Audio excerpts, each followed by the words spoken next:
السلام علیکم ورحمۃ اللہ وبرکاتہ۔ یہ بات سب کو معلوم ہے کہ تراویح کی سنت تعداد 11 رکھتے ہیں، اور یہی کچھ بخاری شریف کی حدیث سے ثابت ہے، ابن خزیمہ ابن حبان کی حدیث سے ثابت ہے، جناب عائشہ رضی اللہ عنہا نے فرمایا ہے، اور جناب جابر بن عبداللہ نے بتایا ہے رضی اللہ تعالی عنہم، اور جناب عمر فاروق رضی اللہ تعالیٰ عنہ نے بھی اپنے زمانے میں جب 2 قاریوں کی ڈیوٹی لگائی تھی کہ لوگوں کو تراویح کی نماز پڑھائیں، تو انہیں حکم دیا تھا کہ 11 رکعتیں پڑھائیں۔ اور یہ جو آتا ہے کہ جناب عمر فاروق نے 20 رکعتوں کے بارے میں کہا تھا، تو یہ روایت ضعیف ہے۔ دونوں روایتیں موطا امام مالک میں موجود ہیں، ان میں سے 11 والی جو ہے وہ صحیح ہے اور نبی علیہ السلام کے طریقے کے مطابق بھی ہے۔ لیکن بہت سے احباب یہ سوال کرتے ہیں کہ اگر مسنون تعداد 11 ہے تو پھر حرمین میں 11 سے زائد کیوں ہیں؟ تو سب سے پہلے یہ گزارش کر دوں کہ سعودی عرب کے علماء کرام، مثلا شیخ ابن باز، شیخ ابن عثیمین، جو سعودی عرب کے ممتاز علماء تھے جن کا سعودیہ میں ایک نام ہے اور ایک شہرت ہے، ان کے فتاوی واضح طور پہ موجود ہیں، جس میں انہوں نے بتایا ہے کہ سنت تعداد 11 ہی ہے۔ تو سعودی عرب کے علماء کرام بھی یہی مانتے ہیں کہ سنت تعداد 11 ہی ہے، اور اسی لیے سعودی عرب کی اکثر مساجد میں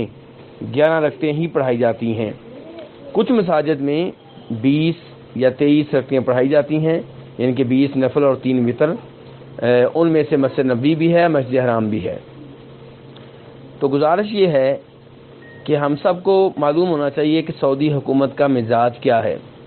سعودی حکومت اس بات کی قائل نہیں ہے کہ ایک ہی مسجد میں الگ الگ جماعتیں کرائی جائیں، پہلے کچھ لوگ نماز پڑھیں اور پڑھائیں، اور پھر دوسرا گروپ آ جائے وہ لوگ نماز پڑھیں اور پڑھائیں۔ اس کی سعودی حکومت قائل نہیں ہے۔ سب کو معلوم ہوگا کہ سعودی حکومت آنے سے پہلے مسجد حرام میں 4 یا 5 مصلی ہوا کرتے تھے، یعنی کہ ایک کی نماز بار بار پڑھی جاتی تھی۔ مثلا پہلے حنفی پڑھتے، پھر شافعی پڑھتے، پھر مالکی پڑھتے، پھر حنبلی پڑھتے، اور چاروں مسلکوں کے لوگ مسجد حرام میں موجود ہوتے اذان کے بعد، باوضو ہوتے،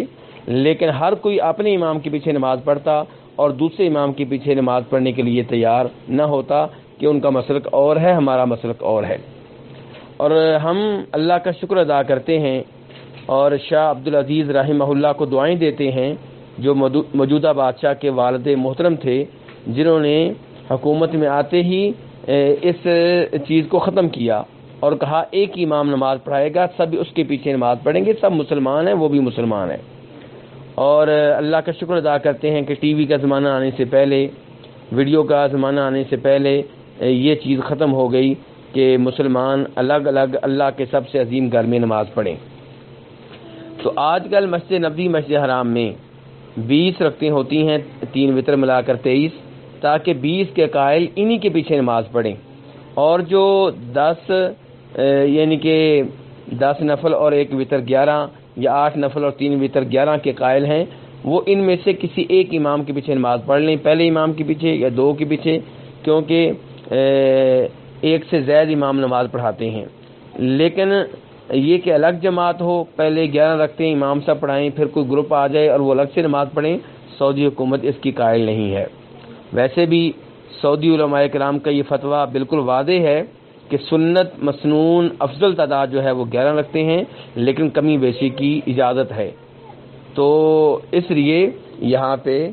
20 سے زائد رکعتیں پڑھائی جاتی ہیں، ورنہ مسنون تعداد